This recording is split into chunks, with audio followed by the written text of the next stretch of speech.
Le climat, ça a 2 siècles. Ou plus exactement, le changement climatique, ça a 2 siècles. Le premier qui prononce le mot effet de serre, c'est Fourier.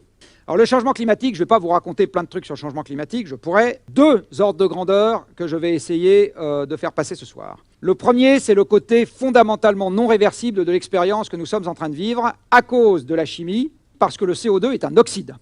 Et les oxydes ont la sale manie, sur Terre, d'être des formes chimiques stables. Donc le CO2, une fois que vous le mettez dans l'air, il est stable. Il se trouve très bien là, il n'a aucune envie de foutre le camp. Le surplus de concentration en CO2 que nous avons créé aujourd'hui, si demain matin j'annulais les émissions mondiales, donc j'arrête totalement d'émettre des gaz à effet de serre dans le monde, j'arrête demain matin, eh bien le surplus que nous avons déjà créé, le fait de passer de 280 à 400 parties par million, au bout d'un siècle, il vous reste encore 40% de ce surplus, au bout d'un millénaire, il vous reste encore 20% de ce surplus, et au bout de 10 000 ans, il vous en reste encore 10%.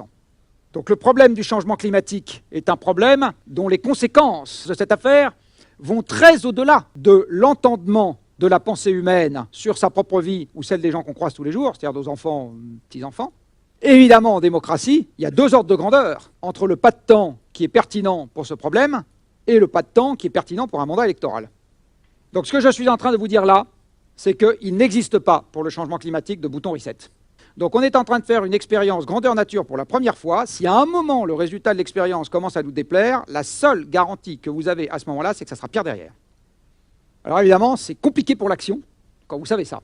C'est une autre manière de dire qu'avec le changement climatique, vous devez nécessairement avoir peur d'une construction intellectuelle. Vous ne pouvez pas attendre d'avoir peur pour de vrai, si vous voulez être sérieux.